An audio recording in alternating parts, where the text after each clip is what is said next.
Olá, boa tarde a todos. Gente, eu vou gravar esse vídeo aqui, finalmente, né, depois de tanto prometido, para a gente comentar um pouco sobre o Octave, né, que é uma ferramenta que a gente vai usar, provavelmente vai fazer algum trabalho, tá? Que é muito importante que vocês saibam manipular. E essa aula aqui eu vou tentar apresentar os conceitos básicos do Octave e, se der tempo, também mexer no Desmos um pouco, né? Porque vocês veem que toda aula eu apresento alguma coisa no Desmos, que é aquela ferramenta web para você plotar gráfico, né? Inclusive, não só isso, mas ela tem operações intrínsecas lá. Você consegue fazer operações entre funções, né? Então, adição de funções, multiplicação de funções, enfim, até derivado integral, se você souber fazer direitinho, ele faz lá, né? Muito bem. Então, vamos começar aqui com o Octave.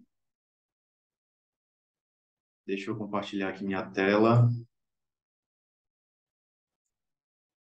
Share. Só ver aqui só confirmar aqui se está aparecendo para vocês, porque eu não consigo. Deixa eu ver aqui. Eu acho que está aparecendo já, né? Beleza. Deixa eu ver agora a caneta aqui. Vamos ver aqui se a caneta está funcionando. Deixa eu abrir aqui as anotações, porque pode ser interessante, né? A gente anotar. Vamos ver aqui. Octave. Eu tenho só que configurar a caneta, porque ela tá. O toque da caneta tá muito sensível. Deixa eu ver aqui.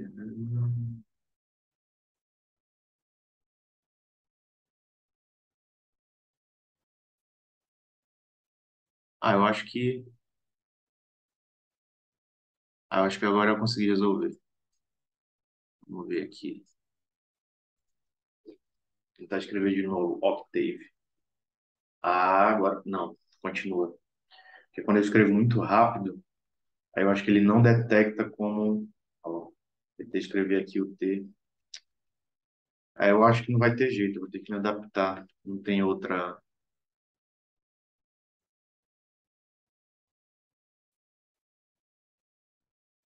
Deixa eu ver aqui agora. É difícil escrever rápido com essa caneta. Mas, enfim, a gente tenta então, né? O problema é o. Ah, peço desculpas por isso,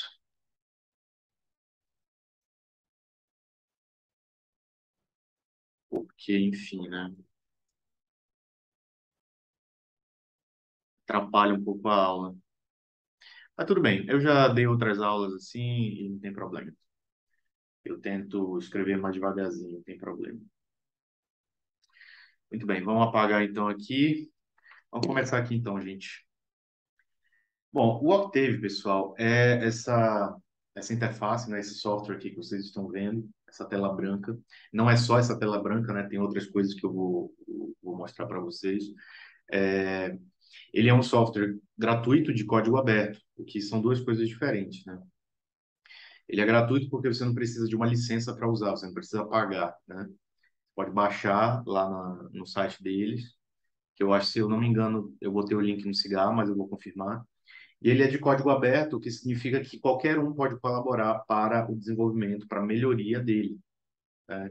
Então, se você entrar lá no grupo do desenvolvimento do Octave, você pode se candidatar a fazer parte da equipe lá assim, você pode dar sugestões de melhorias. Aí a equipe, já que já pertence ao desenvolvimento, eles vão avaliar se a sua sugestão é boa ou não, né? Geralmente usa-se o Git para fazer isso, né? Você faz uma solicitação, né? Git request para dizer, ó, o meu código ele melhorou, o código do Octave, então eu queria que ele fizesse parte, né? Então, e assim vai. E aí, outra coisa, o Octave, ele é uma tentativa de criar uma versão gratuita de código aberto do MATLAB. MATLAB é o contrário, né? Você precisa de uma licença para usar e ele não tem código aberto, o código dele é fechado. Então, e a licença não é barata. Por outro lado, é uma ferramenta muito boa, né? Muito útil, não só porque por tudo que ele faz, né? Por todas as operações matriciais que você consegue fazer, como também ele tem os toolboxes, né? Os toolboxes que infelizmente o Octave não tem de forma gráfica ainda, né? Os toolboxes, que o MATLAB permite que você faça operações de engenharia, entre outras, né? Mas de engenharia principalmente, de uma forma simples. Então, você tem um toolbox de telecomunicações, por exemplo, um toolbox de sinais e sistemas, onde você consegue simular um sistema funcionando de acordo com um determinado sinal de uma forma bem simples. Só que o Octave, infelizmente, não tem. Mas não tem problema, porque a maioria das operações que a gente faz e a forma como a gente usa o Octave, a sua maioria é através da linha de código, certo? Então, aqui, ó, vocês podem notar que isso aqui é uma linha de comando, tá? O que eu escrever aqui, né, vai aparecer e eu tenho comandos, né, dentro da linguagem do Octave que tem uma saída em particular. Primeiramente, o que que o Octave faz? Ele é uma linguagem de programação? Ele não é? Ele serve para criar programas? Sim e não. Primeiro, sim, porque ele tem uma linguagem própria, que é basicamente a mesma do MATLAB, né, uma linguagem dele, que é muito parecida com, por exemplo, Bash, né, Bash Script, que é uma linguagem que a gente usa na linha de comando do Linux, e que é um pouco parecida, inclusive, com a linha de comando do Windows, e que tem muito a ver com linguagens de programação que a gente já conhece, né? Linguagem C, por exemplo. Então, para quem já tem essa base, né, da linguagem de programação, a linguagem do Octave, ela na verdade é muito intuitiva, porque por mais que você tenha comandos que são exclusivos dele aqui, você usa estruturas que são muito semelhantes àquelas da programação, como por exemplo funções. Você pode criar uma função, você pode criar um laço de repetição, você tem condicionais, né? Certo? Então a gente vai tentar ver o básico aqui para que vocês iniciem, né, a utilização do Octave e depois sejam capazes de fazer um trabalho quando for solicitado, ok? Então vamos começar aqui, gente. Na linha de comando, a gente geralmente trabalha com valores, né, matemáticos. Então, o primeiro passo é a gente usar variáveis. Vocês já sabem que a variável ela é importante para armazenar valores, né? Então, eu posso chamar uma variável x aqui, por exemplo, e atribuir a ela um valor qualquer, um valor 10, por exemplo, né? X igual a 10. Vejam que o sinal de atribuição é igual, é o mesmo, né, que a gente usa na linguagem C, por exemplo. Então, se eu apertar Enter, ó, é um comando que eu dei, né? Ou seja, eu estou querendo atribuir o valor 10 à variável x. Vejam que não houve necessidade de eu definir o tipo da variável. Não precisei fazer int x igual a 10, né? O Octave já entende, de acordo com o valor que você passa para essa variável, qual vai ser o tipo dela, né? Então, por exemplo, eu poderia ter uma variável b e passar um caractere, o h, por exemplo, só que dessa vez entre aspas simples, né? Ó, o Octave já entende que o B é do tipo caractere. E a prova disso é que se a gente olhar aqui do lado, deixa eu dar uma ampliada aqui, ó, aqui do lado, vejam que é o mapa de variáveis, né? Como eu criei duas variáveis, só essas existem por enquanto, que é o B e o X. E ele nos diz qual é o tipo da variável. O X é um double e o B é um char, é um caractere, né? Então ele identifica na hora que você faz a atribuição, ok? E aí, de posse disso, né? Tá, antes de eu concluir o comentário, notem só o seguinte: quando eu atribuí os valores aqui à variável x e b, vejam que ele repetiu na linha de baixo o que a gente fez, né? Eu fiz aqui o comando e ele repetiu o comando, de certa forma, né? Vamos colocar assim dessa maneira, por enquanto. Por que que isso aconteceu? Porque você não fechou o comando, digamos assim. Quando você deixou em aberto, você disse assim, x igual a 10, você não só deu o comando, como você também estava interessado em saber como é que ficou a variável após essa atribuição, né? É como se a gente fizesse assim, ó, x igual a 10 mais 5, né? Vejam que ele mostra o resultado da variável embaixo, né? Porque eu não usei o ponto e vírgula. Se eu tivesse colocado ponto e vírgula aqui, ele iria realizar a operação de atribuição e soma, mas ele iria suprimir a saída. Olha só, eu dei Enter e ele não mostrou, porque eu usei o ponto e vírgula, né? Isso geralmente acontece quando você quer ver o resultado da operação e o conteúdo da variável. É claro que se eu simplesmente apertar X aqui, ou seja, eu estou interessado no valor da variável X, ele me dá na linha de baixo, tá? Então, assim, a gente tem acesso aos valores das variáveis, né, para a gente saber com certeza como é que, qual é o valor que elas têm. Beleza? Então, primeiramente, a gente vai utilizar variáveis diferentes aqui, né? Então, eu quero limpar o meu workspace, né? Eu quero limpar aqui o meu ambiente, né? Então, como é que a gente faz? A gente vai primeiro limpar todas as variáveis, ou seja, elas vão deixar de existir, através desse comando aqui, gente. Ó, clear all. Quando você bota clear, clear é tipo limpar, né? Quando você bota all, você quer limpar tudo, né? Clear all, limpe todas as variáveis. No momento que você faz isso, vejam que aqui no mapa de variáveis, as variáveis sumiram, né? Porque elas deixaram de existir, não tem mais espaço reservado na memória. Beleza, porque eu vou começar do zero, né? Só que o Workspace ainda tem essas linhas aqui de código, né? E eu quero limpar. E aí, como é que a gente faz isso? Através do comando CLC. Quando você dá o comando CLC e aperta Enter, tudo isso aqui vai sumir. Porque aí a gente limpa, né, o ambiente e pode começar um código novo. Ok? Então, vamos pegar duas variáveis aqui. Vamos pegar A igual a 4 e B igual a 3, por exemplo. Ok? São duas variáveis que eu declarei temporariamente. E eu posso fazer operações matemáticas em cima dessas duas variáveis. Por exemplo, a soma, né? Eu posso fazer A mais B. Ele vai me dar o resultado que é 7, né? Vejam que ele mostra assim, ANS. ANS é answer, né? Essa palavra aqui em inglês, que é como se fosse a resposta, o resultado da operação que você fez aqui na linha de comando, ok? Então, aí eu posso fazer adição, eu posso fazer subtração, A menos B, eu posso fazer multiplicação através do asterisco, né? Olha só, 4 vezes 3, 12. Eu posso fazer divisão. Ó, 4 dividido por 3 dá 1,33333, né? Mas vejam só, tem uma pequena diferença entre fazer esse tipo de divisão e esse aqui, ó. O primeiro tipo de divisão é uma divisão tradicional. Você está dividindo um número pelo outro e você vai ter um resultado fracionário aqui, né? Agora, quando você faz isso aqui, ó, A dividido por B, você está fazendo a divisão inversa, né? Você está dividindo o B por A, né? Na verdade, é isso que está acontecendo aqui. Vai ter alguns momentos que você vai desejar fazer isso, né?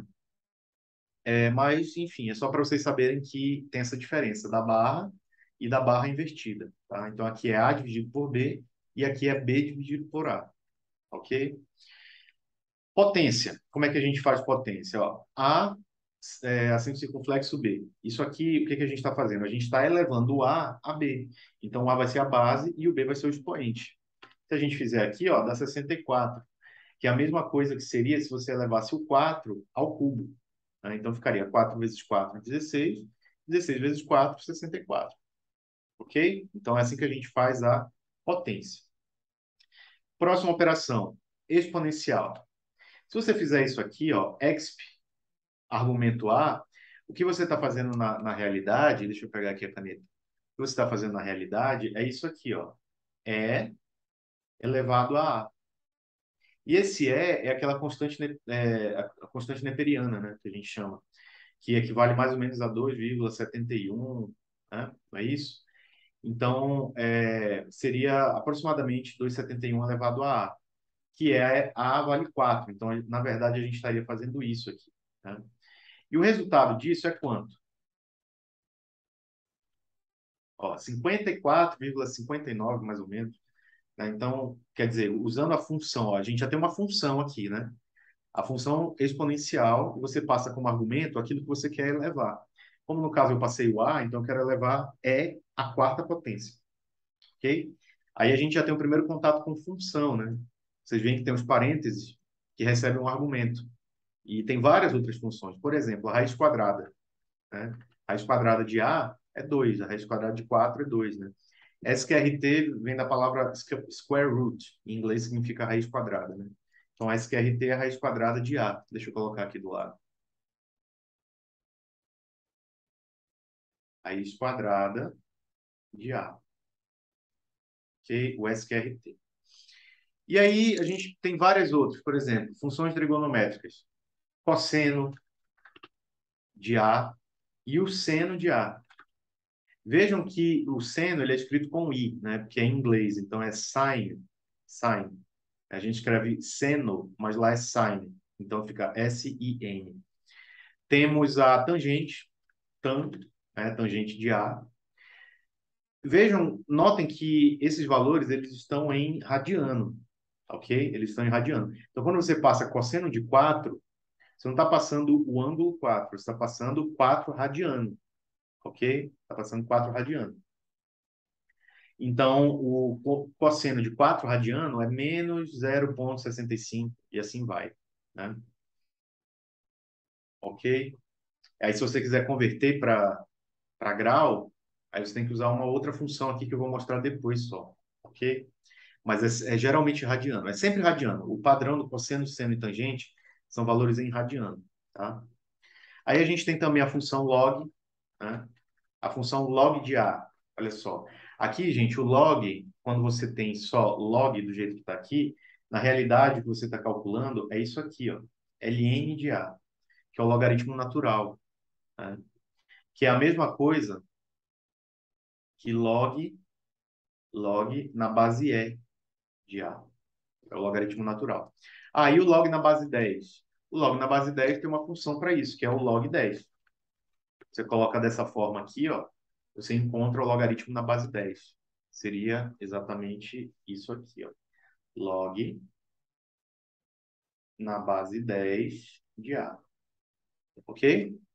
Então essas são as funções básicas, né, que a gente pode usar. E a gente pode mencionar algumas outras coisas. Por exemplo, o Octave ele tem constantes, né?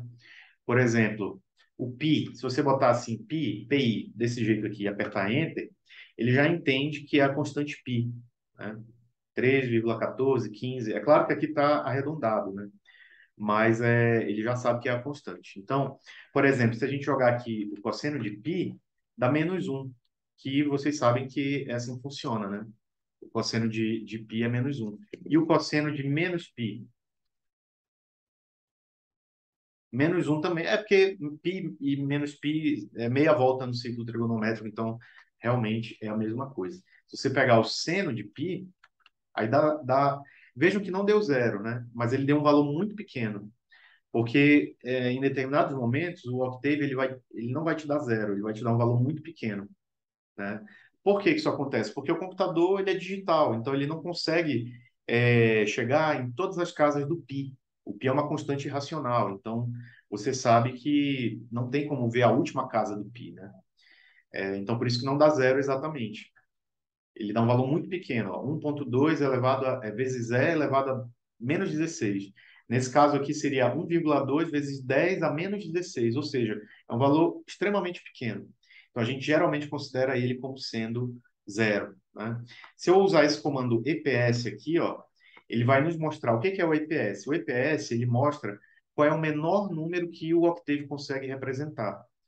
E aí esse 2,2 é a -16, ou seja, muito próximo do que a gente chegou aqui com seno de π.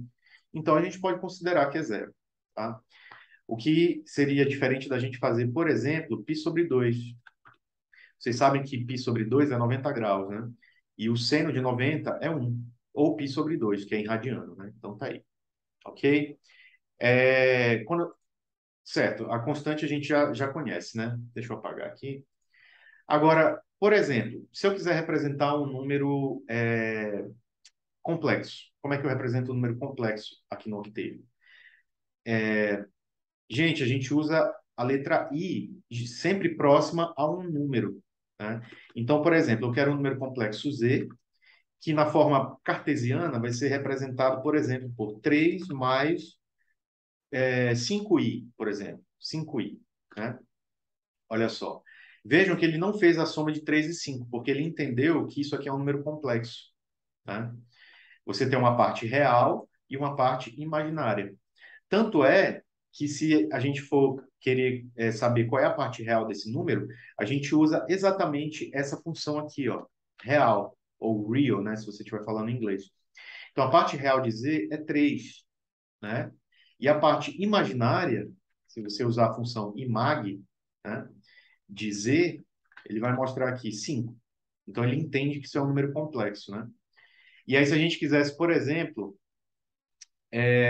o módulo desse número complexo, a gente usaria a função ABS, né, que é de absolute, é o valor absoluto, que é a mesma coisa que módulo.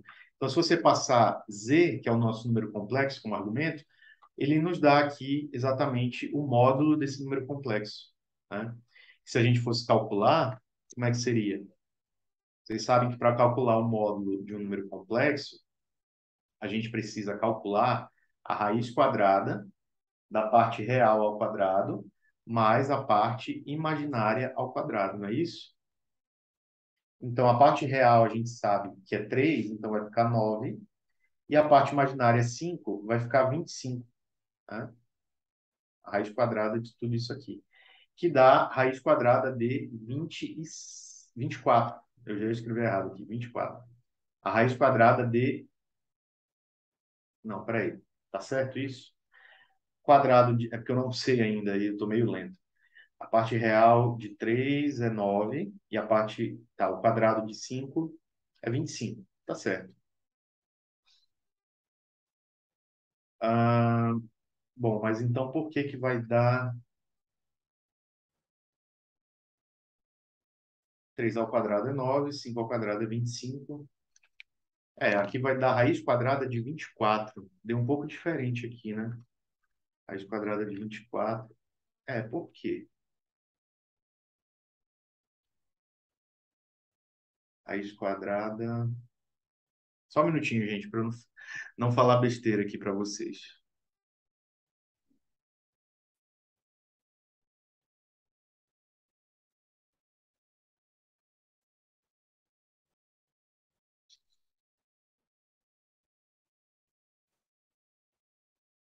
Porque, ó, vejam, a parte real de z é 3, mais a parte imaginária de z é 5. Se a gente elevar ao quadrado os dois, a gente vai ter...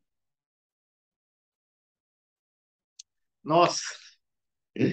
Ai, gente, desculpa. É 34, não é 24. Olha só. A falta do almoço não faz na nossa vida, né? É 34 aqui, gente. Nossa, o raciocínio tá lento, ó, né? Não tô brincando, não. Então, a raiz quadrada de 34, né? Aí sim, se a gente for calcular aqui a raiz quadrada de 34, aí vai dar exatamente o módulo aqui que a gente calculou, né? 5,83. Então, deixa eu apagar aqui essa vergonha que vai para o YouTube, né? Mas, por favor, me perdoem, porque, enfim, já falei o motivo, né? Beleza, vamos voltar aqui então. O que mais a gente consegue fazer, né? Só um detalhe. Essa função ABS a gente consegue usar também para números negativos, né? Então, ABS de menos 4, né? A gente tem aqui 4, que é o módulo, né? O módulo de menos 4 é 4, certo? Ok, e a fase do número complexo? Como é que a gente calcula a fase? A gente usa essa função aqui, angle, né? Que é a mesma coisa que fase, basicamente. Então, a fase do número complexo z vai ser esse valor aqui, ó. Então, lembre-se, módulo ABS e fase angle. E aí você passa como argumento o número, né? A gente pode até separar por vírgula, que aí ele mostra os dois valores. Não é isso? Ok, gente? Então, é isso. Essas são as constantes que a gente precisa saber, né? A constante i, no caso aqui, né? Que é o número complexo. Beleza. Essas são as operações básicas que a gente geralmente usa entre os números, né?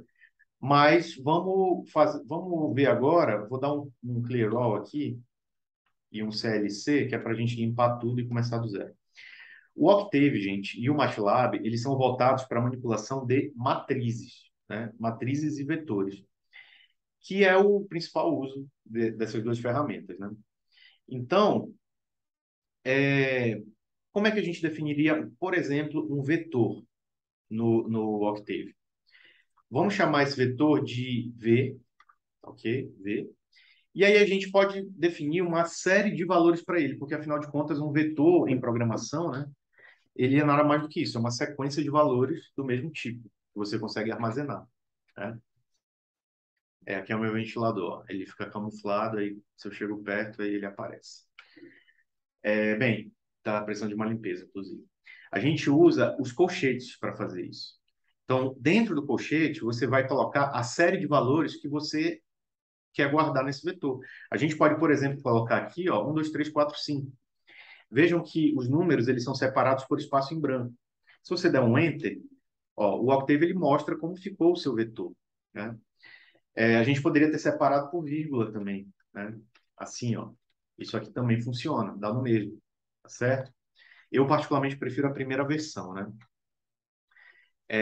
Beleza. Agora,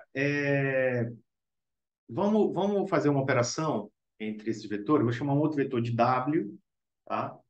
E eu vou chamar os valores de 6, 7, 8, 9 e 10. A gente pode fazer uma soma entre esses vetores, né? Se a gente fizer aqui, ó, V mais W, ele soma valor por valor, não é isso? Tanto é que se você tentar somar com um vetor Z, por exemplo, que só tem dois valores, ele não vai fazer a soma. Ó, ele está dizendo que é uma operação que ele não pode fazer porque o tamanho do vetor dos vetores é diferente, né? O V tem 5 elementos e o Z tem dois só. Então você não pode fazer soma, tá certo? E como é que eu faço para saber se isso é possível? Bom, uma forma é você saber o tamanho do seu vetor. Então a gente tem essa função aqui, ó, len, que vai lhe mostrar. Length, desculpa. Len é no Python, né? Length de V. Tá aí, ó. Ele lhe dá um número de elementos. Então, se eu passar o length também do Z, ó, ele me diz, tem dois elementos, então eu não posso fazer soma entre eles, né? Tem uma outra função também, size, né, que é o tamanho do vetor. Aí ele não vai retornar o número de elementos assim, como se fosse um vetor, né? Ele vai retornar o tamanho das duas dimensões desse vetor. Vejam que ele deu aqui 1 e 5. No caso, 1 é o número de linhas e 5 é o número de colunas, que é exatamente isso que acontece aqui, né? 1, 2, 3, 4, 5. É isso? Então, se fosse uma matriz de 3 linhas e 4 colunas, aí você veria essa diferença substancial aqui, tá ok? Pessoal, eu vou dar uma pausa aqui, porque eu preciso comer ali alguma coisa, porque realmente está complicado aqui o negócio, mas eu volto já, tá? Deixa eu só ver aqui como é que a gente faz para dar uma pausa no vídeo, para não comprometer. Deixa eu ver aqui, vou dar um pausa aqui, vamos ver se funciona. Bom, acho que voltou agora. Agora sim, estou alimentado. Gravar na hora do almoço não foi uma ideia muito boa, mas vamos lá. Onde a gente parou, deixa eu compartilhar aqui de novo. Aqui. Beleza, a gente parou em vetores, né? Estava falando sobre o tamanho dos vetores. Hum, e matrizes, como é que a gente cria matrizes, né? Porque o vetor, vocês já sabem, né? A gente declara os valores seguidos, assim, de passado, né? Só que para você fazer uma matriz, você tem que separar por ponto e vírgula as linhas. Então, por exemplo, para fazer uma matriz 2 por 2, como é que a gente faria? Seria assim, ó, 1 e 2 na primeira linha, aí ponto e vírgula, aí 3 e 4 na linha de baixo. Ó, como fica. Fica uma matriz, né? 1, 2, 3, 4. Duas linhas e duas colunas. Aí quando você usar o size, ó, ele já diz, tem duas linhas e duas colunas, né? Aí, se você usar o length, ele mostra dois, mas por que dois? Porque é o número de elementos na primeira linha. É assim que funciona com matriz. Então, muito cuidado quando vocês forem procurar o tamanho de uma matriz, usem o size, não usem o length, tá? O length é mais assim para vetores mesmo, unidimensionais, tá certo? E aí nós temos operações sobre matrizes, né? Por exemplo, produto escalar. Se você fizer 2 vezes W, o que que acontece? Produto escalar. Cada um dos elementos da matriz vai ser multiplicado por 2. Vejam aqui. Essa aqui é a nossa matriz original e aqui é a nossa matriz multiplicado por 2, certo? Produto escalar. Aí você tem, por exemplo, produto de matrizes. Só que produto de matrizes, ele tem um pequeno detalhe que eu acredito que vocês aprenderam lá no colégio, né? Quando você tem aqui, por exemplo, uma matriz A e uma matriz B, peraí que saiu aqui a caneta. Matriz B, e você quer multiplicar as duas, né? Vou usar o ponto aqui porque é um produto matricial, tá?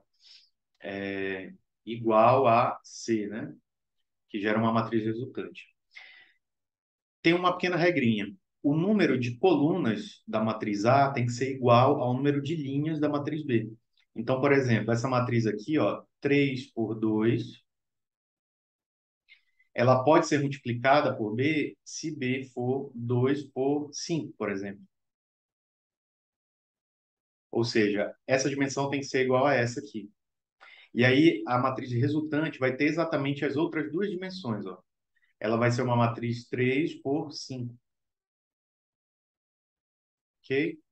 Então, essa regra a gente tem que seguir aqui também no Octave, né? Vamos pegar um exemplo aqui. Deixa eu limpar a tela. CLC. Vamos pegar aqui a matriz A. A matriz A tem 3 linhas e 2 colunas. Então, primeira linha, 1 e 2. Segunda linha, 3 e 4. E terceira linha, 5 e 6. Ok? Tá aí a nossa matriz A. 3 linhas e 2 colunas. E a matriz B? Ela vai ter 2 linhas e 5 colunas. Então, são 5 elementos em cada linha. Na primeira linha, então, a gente vai ter... Vamos botar números acima de 10, né? 11, 12, 13, 14 e 15 na primeira linha. E aí, 16, 17, 18, 19, 20 na segunda. Aí, ó. Essa é a nossa matriz B. Aí, quando a gente for fazer o produto matricial, que é através do asterisco, né? Olha só, o produto deu certinho. E a nossa matriz C ficou exatamente com as dimensões que a gente imaginava. Porque se você tentar multiplicar algo que não corresponde à dimensão exigida no produto matricial, ele vai dar um erro. Por exemplo, se a gente tiver uma matriz D aqui, que seja uma matriz 2 por 2, assim. Se você tentar multiplicar D por A, não vai dar certo. O operador de multiplicação não está em conformidade, com argumentos em conformidade, porque o primeiro operador é 2 por 2 e o segundo é 3 por 2, ou seja, essa dimensão aqui das colunas da matriz D não corresponde às linhas da matriz A. Deu para entender? Então, a gente tem que estar sempre atento para isso, certo? Então, produto matricial. A gente pode somar matrizes, só que aí é a mesma coisa do vetor. As matrizes, elas têm que ser do mesmo tamanho para você poder somar. Eu não posso somar D com A, por exemplo. Né? É a mesma coisa, porque não tem o mesmo tamanho. Tá ok? Outra coisa, a gente viu vetores, né? Vamos falar agora sobre sequências. Vamos criar uma sequência. Porque geralmente, quando você quer, por exemplo, plotar um gráfico, você está interessado numa sequência de valores que vão aparecer no gráfico, né? Então, para a gente criar uma sequência de valores, vamos usar uma variável para isso, vou chamar de sec. Tá? Eu posso determinar o primeiro valor da sequência, o último valor da sequência e de quanto em quanto eu quero que varie. Vamos primeiro colocar o primeiro elemento e o segundo elemento. Vamos ver. Ó, eu quero uma sequência de 1 a 20. A gente usa esse símbolo de 2 pontos. né? Quando você faz isso, ó, ele cria a sequência para você indo de 1 a 20. Eu só não entendi aqui. Ah, tá, porque não estava aparecendo. Bizarro. Por que que não aparece? Uma coisa na exibição, eu acho. Mas, enfim, são 20 valores, né? Aqui no na nossa sequência, variando de um em um. Mas a gente poderia ter colocado para variar, por exemplo, vamos pegar aqui o SEC de novo. Chamar de SEC 2. Ele variar de 1 a 10, só que dessa vez eu quero que ele varie de meio em meio. Olha só, o primeiro elemento da minha sequência vai ser 1, o último vai ser 10, mas eu quero que eles variem de meio em meio. Então, ou seja, vai ser 1, 1,5, 2, 2,5, 3, 3,5 e assim vai. Ó, aqui, ó. 1,5, 2, 2,5, 3, 3,5, 4, 4,5 e assim vai até chegar em 10. A gente poderia ter colocado 0,1, né? Só que aí seriam muitos elementos, né? Olha aqui. 1, 1,1, 1,2, 1,3, 1,4 e assim vai, ó. Tá vendo? Os outros valores estão tudo para cá. E assim vai até chegar em 10. Olha aqui. Estão vendo? Então é assim que a gente cria uma sequência. E só lembrando que essas sequências, elas são vetores também, né? A gente pode usar o size aqui no SEC, né, que ele nos diz, ó, tem uma linha e 20 colunas, no caso, né? São 20 elementos, tá certo? E a gente pode fazer inverso também, né? Vamos pegar aqui a sec3. A gente poderia fazer de 10 até 1, variando de -1 em -1. Ó. Aí é uma sequência decrescente, né? Daria para fazer isso aí também. Bom, já vimos vetores, já vimos matrizes. Uma coisa que eu esqueci. O acesso aos valores de um vetor. Ele é feito da mesma forma como é em programação. Só que a única diferença é que a gente não usa colchete, a gente usa parêntese. Então, lembrando aqui, ó, deixa eu ver se eu tenho vetor V aí. Eu posso usar a própria sequência, né? A própria sequência que a gente criou aqui, ó, que vai de 1 até 20. Se eu pegar o elemento 6, ó, ele me dá que o elemento 6 é o próprio 6. Ficou meio ruim esse exemplo. Vamos pegar a sequência 2. A sequência 2 que é... Não, ruim também. Vamos pegar a sequência 3, que é o contrário, né? Eu quero o segundo elemento. Eu coloquei errado de novo. Vamos devagar, devagar. Sequência 3, eu quero o segundo elemento da sequência 3 agora. Ó, o segundo elemento da sequência 3 é 9, ok? E aqui vale apontar um detalhe. Em programação, em C, quando você tem um vetor, o primeiro elemento do vetor começa com índice zero, não é isso? Só que no MATLAB e no Octave, o primeiro elemento do vetor é 1. Então, se eu fizer sec3 zero, ele vai dar um erro, porque não existe o elemento zero, que na nossa cabeça seria o primeiro, né? Mas na realidade, o primeiro elemento da sequência é 1. Tem essa pequena diferença aí, ok? E na matriz, por exemplo, aqui a gente tem a matriz A. Como é que a gente acessa o elemento de uma matriz? É simples. Você só, entre parênteses, pega aqui a matriz que você quer, bota o parêntese e indica, por exemplo, eu quero o elemento na terceira linha e na primeira coluna. Então, terceira linha e primeira coluna. Tá aí. É o 5. Terceira linha, primeira coluna. Tá? Então, é assim que a gente acessa, separando por vírgula. Ok? E a gente consegue acessar também valores inteiros de uma determinada linha ou de uma determinada coluna. Por exemplo, eu quero todos os valores da segunda coluna, todos os valores da segunda coluna da matriz A. Olha aqui, a gente bota esse símbolo de dois pontos, vírgula 2, ou seja, eu quero todas as linhas da coluna 2, que no caso é aqui, 2, 4 e 6, não é isso? Tá aí, ó. São todos os elementos da segunda coluna. Agora, ao contrário, se eu quisesse todos os elementos de uma determinada linha, aí é só inverter a lógica. Eu quero, por exemplo, todos os elementos da terceira linha. Então, 3, dois pontos.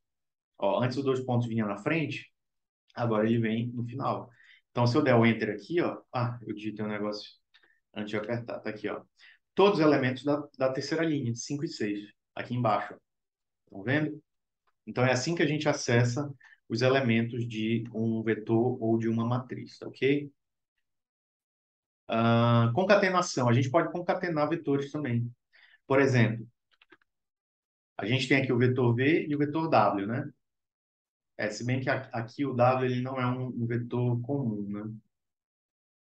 A gente tem, deixa eu ver aqui o Z. Ah, tem o Z aqui, ó. Se eu quiser concatenar o V e o Z, como é que a gente faria? Usando colchete também. Se eu fizer isso aqui, ó, o que que vai acontecer? Eu vou concatenar o vetor V, que são todos esses valores aqui, junto com o vetor Z, que são esses dois.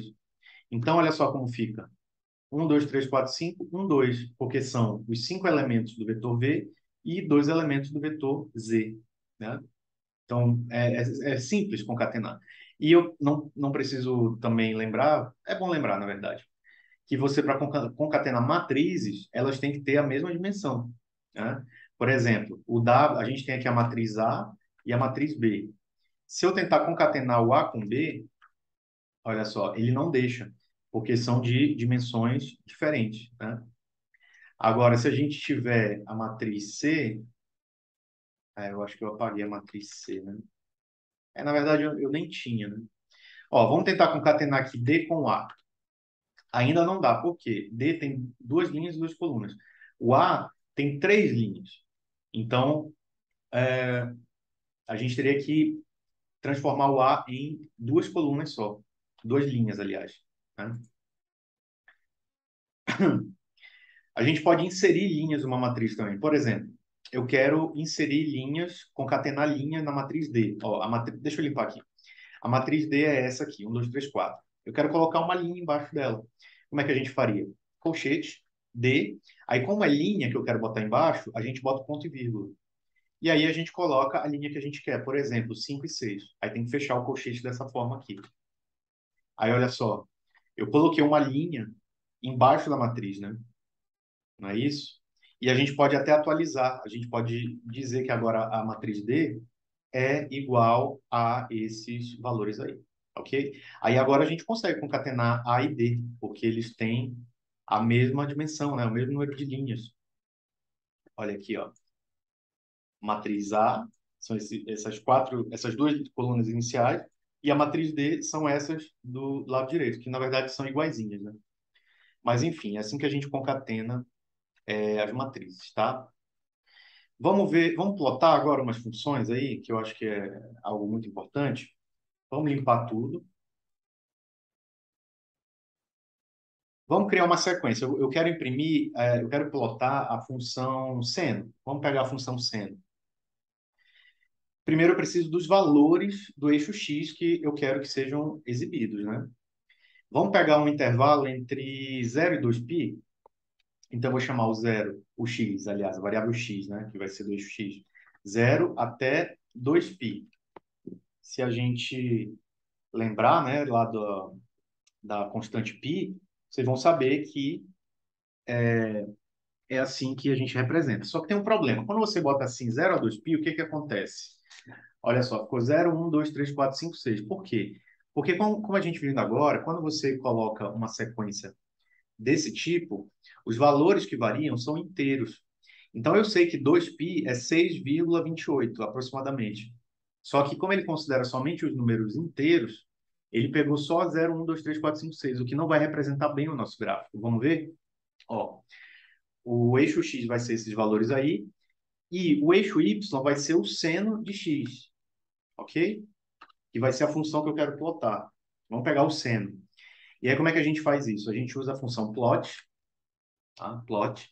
E aí você bota em sequência os valores do eixo x, vírgula, o, o, os valores do eixo y. Tá? Então, seria aqui, ó, x, y, dessa forma aqui. Quando você der o Enter, talvez na primeira execução ele demore um pouco, mas olha só, apareceu aqui. Olha só, isso era para ser um seno, né? Só que ele está todo recortado, está todo quadrado, né? Isso acontece por quê? Porque os valores que a gente determinou para o eixo x, vejam que são valores inteiros, né? É 0, 1, 2, 3, 4, 5, 6. Então, quer dizer, a função seno, ela não anda por valores quebrados. Ela vai de 0 para 1, de 1 para 2 e assim vai. Para a gente resolver esse problema, o ideal seria fazer uma sequência de x, igual a gente fez aqui, ó, só que, assim, variando de 0 a 2π, só que a gente poderia botar para variar de 0,1 em 0,1. Agora a gente vai ter muito mais valores, olha aqui, ó. São 63 valores agora. Quer dizer, é algo que representa melhor a realidade, né? Então, se a gente pegar o y novamente, seno de x, e a gente plotar o x e o y, olha lá. Agora sim, né? É um seno que é mais redondinho, né? Ele é mais certo. Então, vejam só a importância de você ter vários valores no eixo x, né? Muito bem. Vamos agora colocar umas informações aqui no gráfico. Olha só, deixa eu tirar minha cara daqui. Vamos botar um título para esse gráfico. O título a gente coloca através da função title, que em inglês é título, né? Desse jeito que eu coloquei aqui. Aí tem que ser entre aspas, né? Aí a gente pode botar assim, ó, y igual a seno de x. Aí ele mostra lá em cima, apareceu bem aqui, né? Y é igual a seno de x. A gente pode botar uma informação aqui no eixo x também, através da função xlabel, ou xlabel, né? Como você quiser. Ele vai botar uma informação embaixo do eixo x. Vamos botar aqui tempo, em segundos, por exemplo.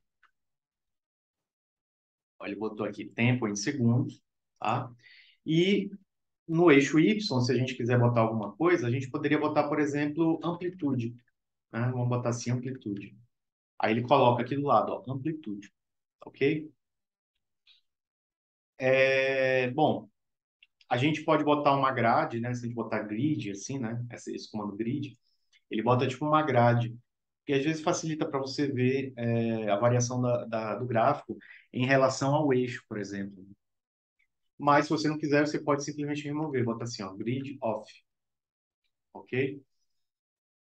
Vamos fazer o seguinte, vamos plotar agora um cosseno por cima desse seno. Vamos botar um cosseno amortecido, no caso, atenuado, né? Na verdade, a palavra é essa. Vamos pegar aqui, então, y2 é igual a meio vezes cosseno de x, ou seja, vai ser um cosseno, só que com amplitude reduzida, tá? Só que tem um pequeno problema aqui, gente. O que que vai acontecer? Se eu der um plot aqui no y2, que é a nossa segunda função, assim, dessa forma, se eu der um plot, o que que vai acontecer? Esse cosseno, ele vai apagar o que já tinha antes e ele vai ficar só ele no plot. Ele vai apagar o seno que a gente acabou de plotar. Então, para evitar que isso aconteça, e quando você quer plotar várias funções no mesmo gráfico, a gente geralmente faz isso aqui, ó. A gente bota hold on. Hold, em inglês, significa segurar. Então, quer dizer, quando você dá o hold, é porque você está querendo segurar o plot. Qualquer coisa que for ser plotada, vai ser plotada em cima desse plot que já existe. Você não vai perder o que já tem, ok? Dá um hold on, então, e aí agora a gente pode plotar x, y2, só que tem um outro detalhe. Se você plotar desse jeito aí, o cosseno vai aparecer na mesma cor do seno, vai ficar azul, né? E aí vai ficar difícil da gente identificar quem é seno e quem é cosseno. Então, o que que eu vou fazer? Eu vou plotar o cosseno como na cor vermelha. E como é que a gente faz isso? Ó, aqui no comando do plot, você tem os valores do eixo x, os valores do eixo y, e aí você dá uma vírgula novamente e você passa a cor que você quer que aquela curva seja plotada. Tem algumas cores pré-definidas. Por exemplo, se você botar red, entre aspas, assim, ele já entende que é vermelho. Então, ele vai plotar o cosseno em vermelho. Mas você pode botar só R.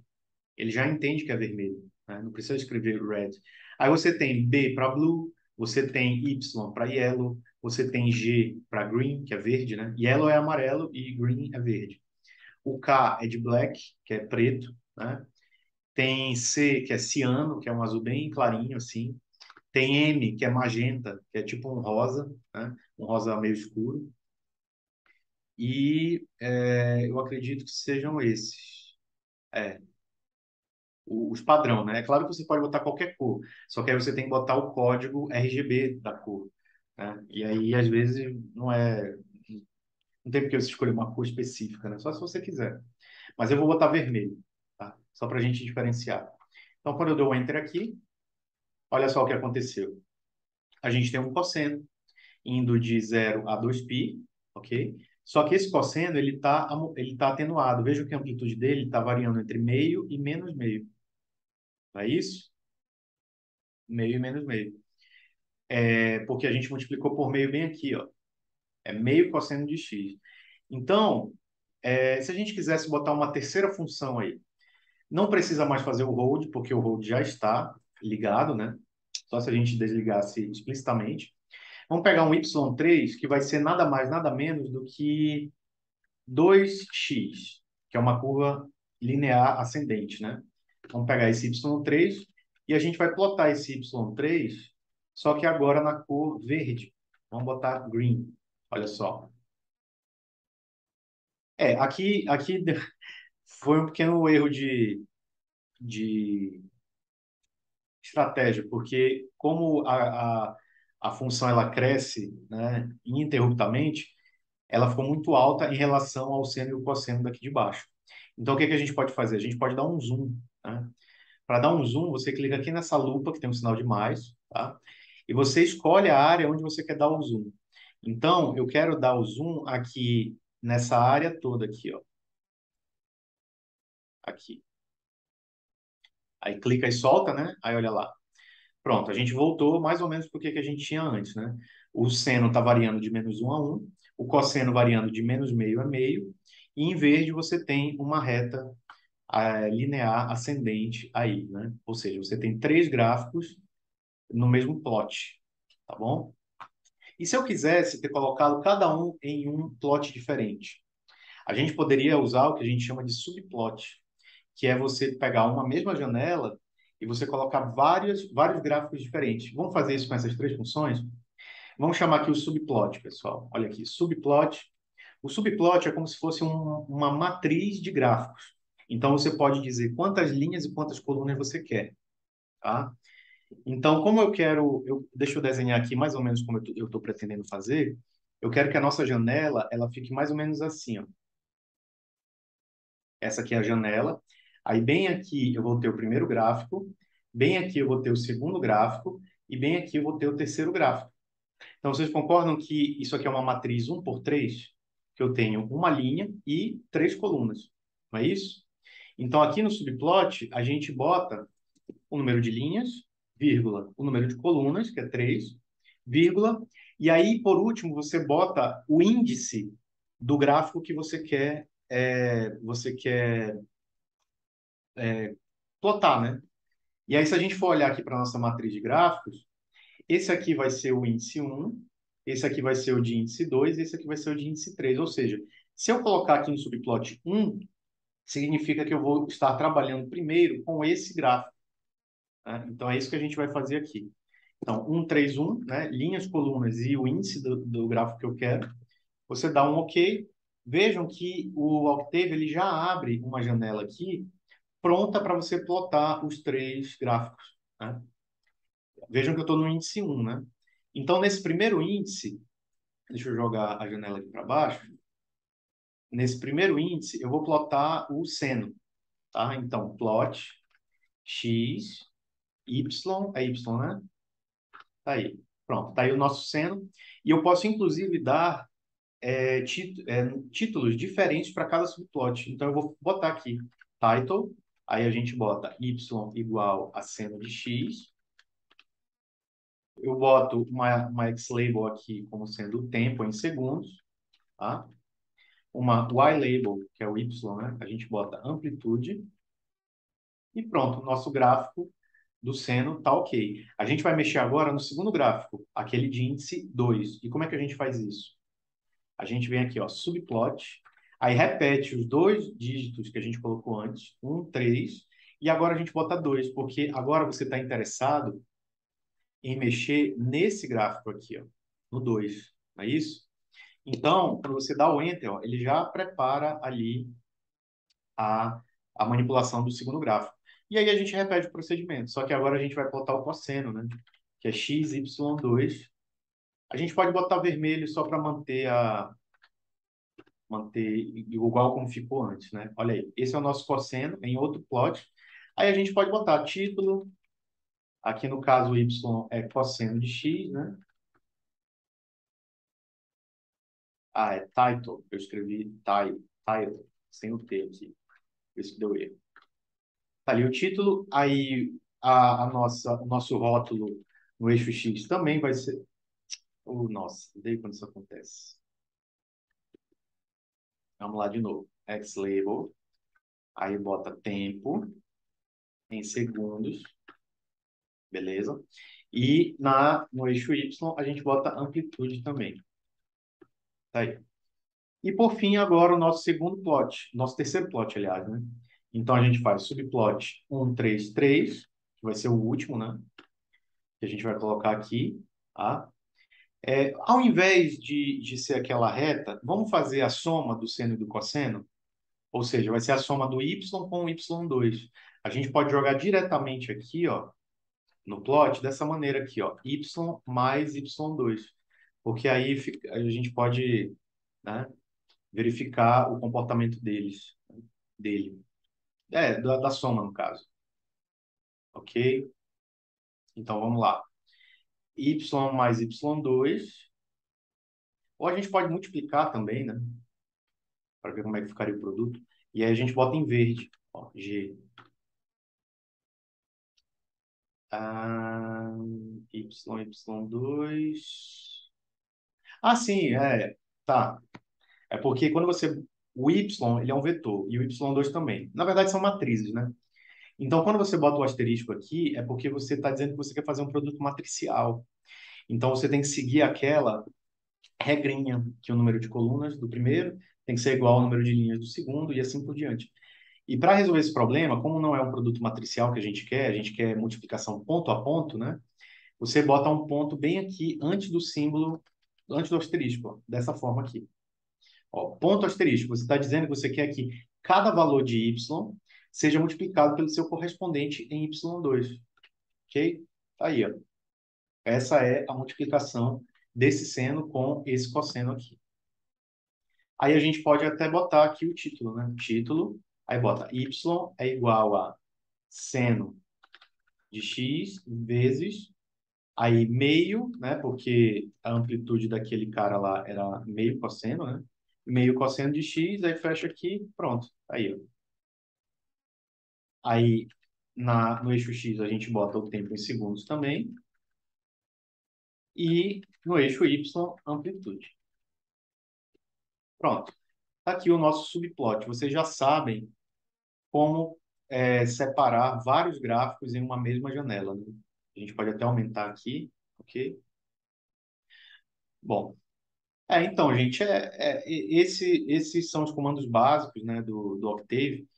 Eu vou ver se eu gravo um outro vídeo depois para a gente mexer com funções, né?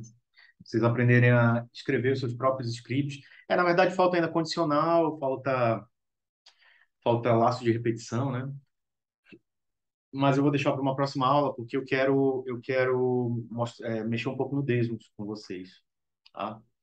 Então, deixa eu fechar aqui o Octave. Vamos abrir aqui o Desmos.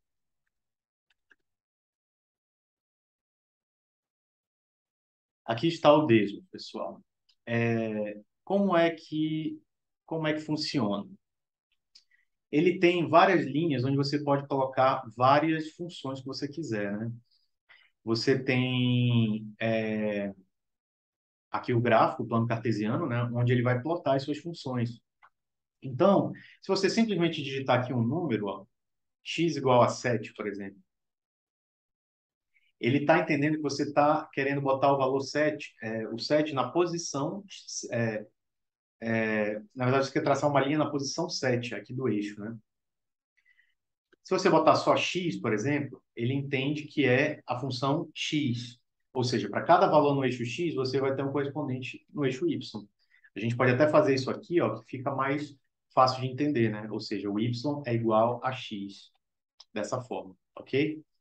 A gente poderia mexer, por exemplo, 2x, 3x, 4x, 5x. Quer dizer, você está aumentando o coeficiente angular, então a reta fica mais íngreme, né? E a gente poderia até botar uma constante aqui, ó, AX, né, que seria o nosso coeficiente angular. Vamos usar M? Vamos usar o M. Ó, se você varia o M, ó, de 1 a 10, ele ele altera o coeficiente angular e a reta fica mais íngreme, né? Agora, se ele for negativo, olha só o que acontece. A reta ela muda de orientação, né?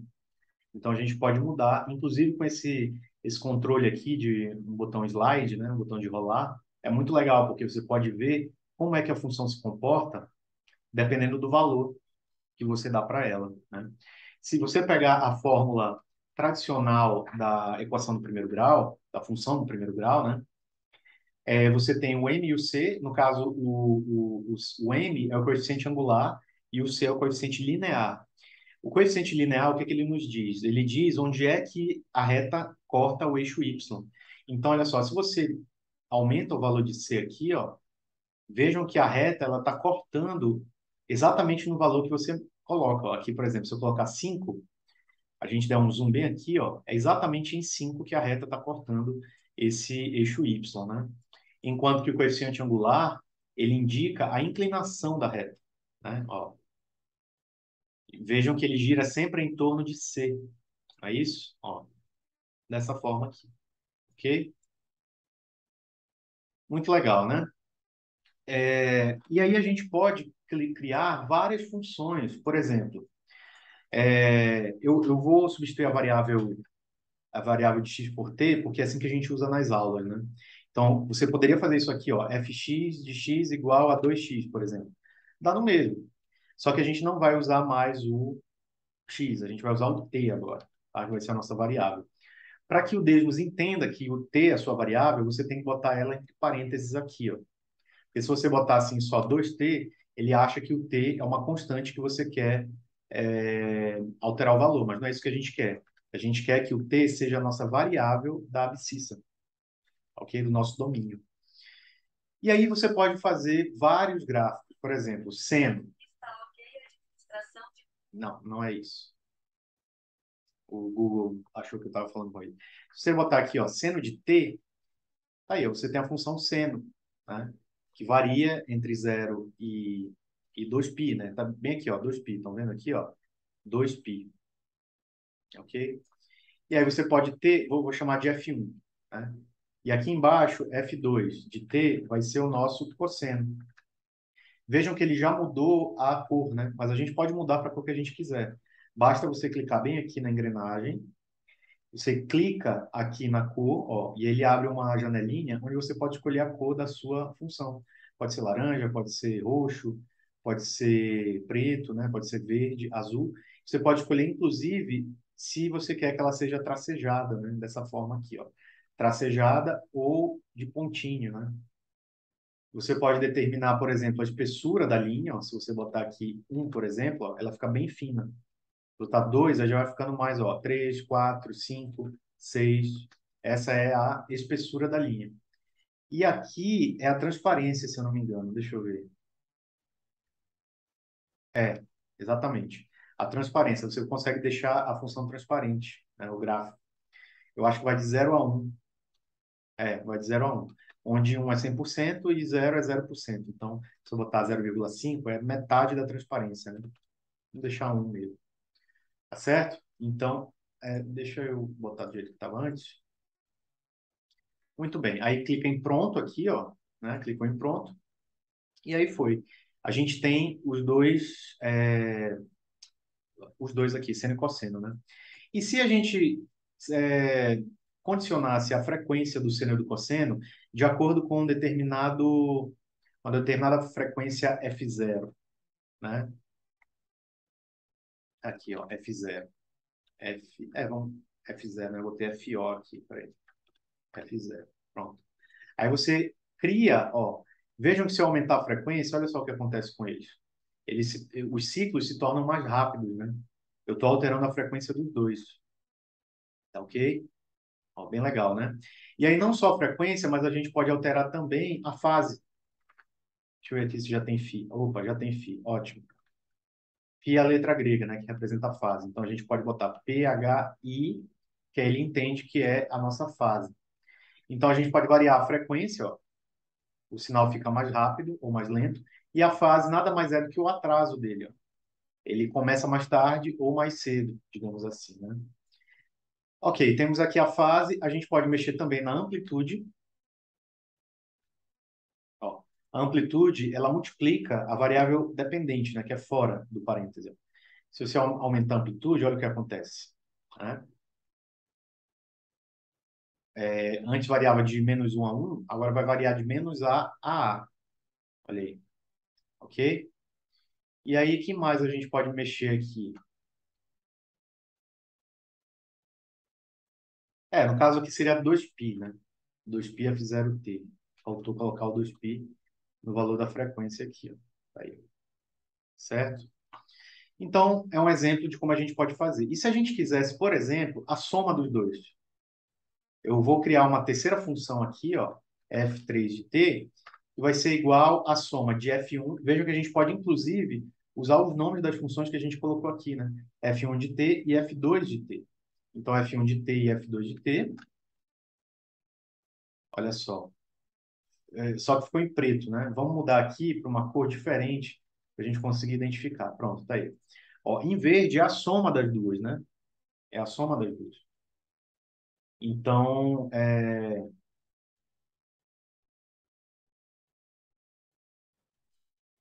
vejam que a gente consegue criar funções a partir de funções que já existem nossas, né? E se fosse o produto, se fosse multiplicação? Ó, já fica um pouco diferente, né? Vejam aqui que ficou em verde, né? Então, observem, é muito bacana essa ferramenta porque você consegue plotar gráficos de forma simples, né?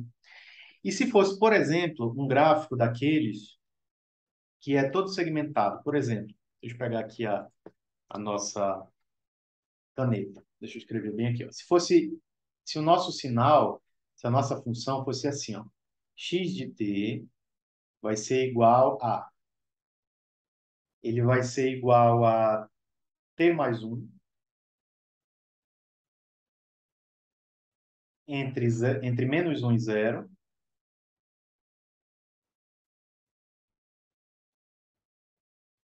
Ele vai ser 1 entre 0 e 1, aliás. E ele vai ser, pode ser aqui, menos t, menos, menos t, menos um. Para menos um, eu acho que é isso. A gente vai ver aqui. Entre um e 2 e zero, caso contrário. Ok? Como é que a gente faria um sinal representado assim? A gente tem que segmentar o sinal, né? E para isso a gente usa as chaves. Então eu vou colocar aqui, ó, x de t chaves, tá? E dentro dessas chaves eu vou colocar cada um desses intervalos separados por vírgula, tá? Só que, diferentemente aqui da nossa forma fechada, você não coloca primeiro o sinal e só depois o intervalo. Aqui no Desmo, você bota primeiro o intervalo e só depois o sinal que você quer. Então, eu vou colocar aqui o primeiro intervalo. Ó. Entre -1 e 0, ó, o t vai de -1 até 0, correto? Aí a gente bota dois pontos, assim, ó, dois pontos, e indica o sinal, como é que vai ser o sinal naquele intervalo, que vai ser t mais 1. Não é isso?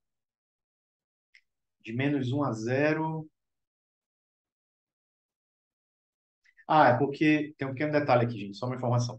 Quando você usa o x para ser o nome da função, ao invés de f, você é obrigado a colocar um valor subscrito, por exemplo, assim, ó, que é para poder ele entender que o x1 não é o x do eixo, é o x de um nome qualquer que você está dando. Então, se você for usar o x, tem que botar x1, x2, xa, xb, né? Então assim vai, tá ok? Beleza, esse foi o primeiro intervalo, então vírgula. Aí a gente vai colocar o segundo intervalo agora, que é entre 0 e 1. Entre 0 e 1, o nosso sinal vai ser igual a 1. Aí, ó. Olha aqui. Entre 0 e 1, nosso sinal vai ser igual a 1. Aí, ó. Beleza, vamos continuar. Próximo intervalo. Entre 1 e 2, o nosso sinal ele vai ser menos t menos 1. Na verdade, eu acho que seria menos t mais 1. É isso? Ou é mais 2? Era isso que eu queria fazer. Eu coloquei -1, mas era -2. Mais 2, aliás. Vamos corrigir aqui. Aqui é menos t mais 2. Tá? menos t mais 2, beleza. E aí zero caso contrário. O zero a gente não precisa colocar, né? Claro que a gente poderia, por exemplo, para t menor que menos um, coloca zero. Aí vejam que apareceu aqui uma linha vermelha antes de menos um. E assim como t maior que 2, você tem zero também, ó. Aí você consegue ver no eixo ele sendo preenchido, né? E aí a gente pode fazer uma série de coisas com essa função. Por exemplo, se eu pegar aqui um y1 de t e multiplicar o x1 por 2, olha só, a gente consegue aumentar a amplitude do sinal, né? A gente pode atenuar esse sinal, ó, aqui, a gente pode atenuar esse sinal. A gente pode deslocar esse sinal, ó, t menos um, aí ele é deslocado um segundo para a direita, né? E se fosse t mais um, aí seria para a esquerda, né? Se a gente quisesse comprimir o sinal, o que que a gente faria? Teria que multiplicar ele aqui, né? Ó, 2t. Aí quer dizer, o sinal ele fica mais rápido, né? 3t, 4t, 5t, 6t. Estão vendo aqui? E se a gente quisesse expandir, teria que ser um valor menor que um. Então, por exemplo, 0,25, né? Vejam como ele ficou mais comprido, né? Olha aqui, certo? Então a gente pode manipular o sinal da forma que a gente quiser. A gente pode aumentar a amplitude dele. Já fiz isso, né? Da amplitude? Já. E tem outras coisas que a gente pode fazer também. A gente pode derivar, por exemplo. O Desmos é legal por causa disso. A gente consegue derivar o sinal. Então, se você tem aqui, por exemplo, um sinal y de t, você quer que ele seja a derivada, ou seja, dx1 dt, dessa forma aqui, ó. Faltou o sinal de igual, né? Aí, calma, calma, calma. Aqui é igual. Aqui é t dt.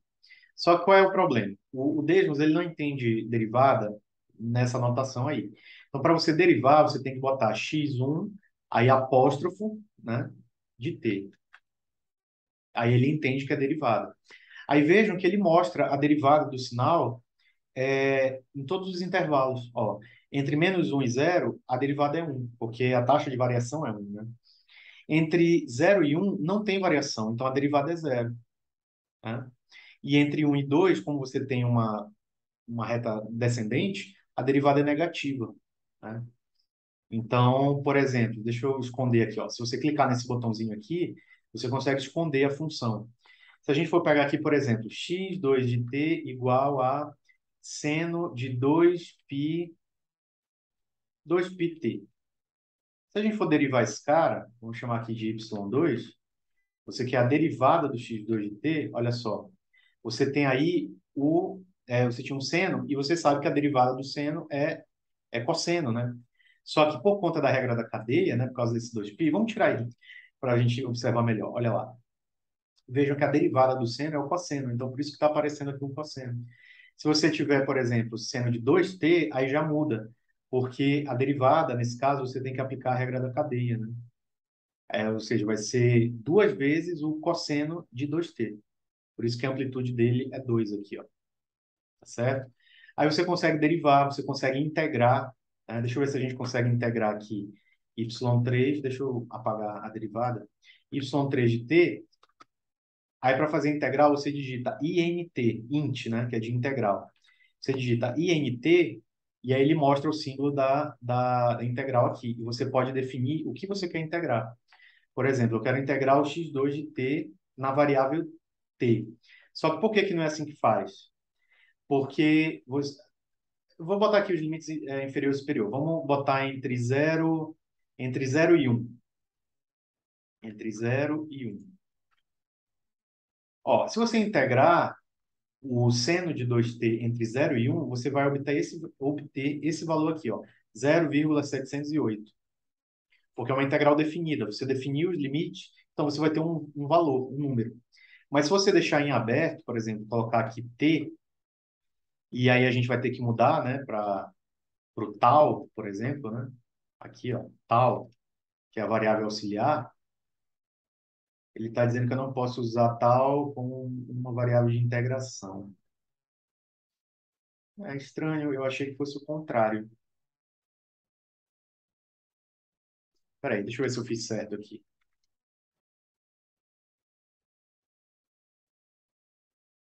Ahn, bem, vejam só. Quando você bota o tal, você está indicando o quê? A integral vai dar zero, porque a integral é a área sobre a curva, né?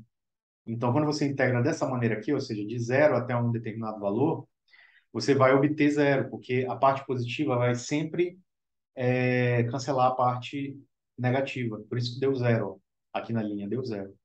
Só que eu estou tentando lembrar aqui como é que a gente faz para integrar, para a gente obter o cosseno, né? Deixa eu ver se eu colocando assim, ó, ele fica menos infinito até tal. Não ficou.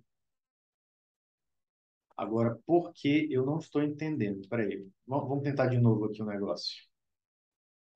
Será que tem que botar tal aqui? Não. Ah, eu queria obter o cosseno, né? Que seria a integral do seno. Mas não sei por que que não está aparecendo. Deixa eu tentar de menos 2π até 2π. Ou de menos π a π. Dá no mesmo.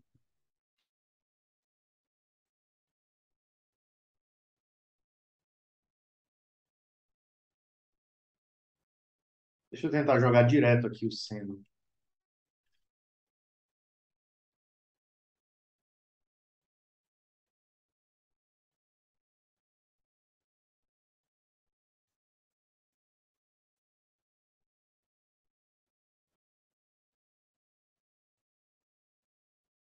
É estranho porque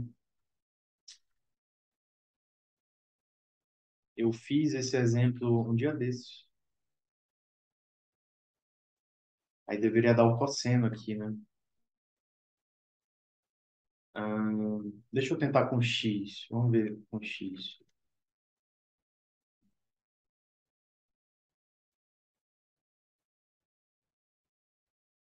Será que a gente tem que... Não. Realmente não faz diferença nenhuma. Ele continua fazendo a integral definida, né? Eu vou deixar essa parte da integral para a próxima aula, porque realmente não sei o que está acontecendo, porque eu fiz assim uma outra vez e eu consegui obter a forma fechada da integral, que nesse caso aqui seria, a gente teria um cosseno, né? A integral do seno. Mas tudo bem. Eu vou ficar por aqui. Aí eu espero que essa introdução tenha dado para vocês pegarem, né? Tanto do Octave quanto do Desmos. E aí eu vou gravar uma outra aula já fazendo umas operações mais complexas. Eu vou voltar com essa questão da integral, tá? Se vocês quiserem pesquisar também, né? Mas é isso. Aí então a gente se vê na aula, né? Quarta-feira e na quinta tem a prova. Então um abraço a todos e até a próxima. Só descobrir. Ah, tá, ok. Falou.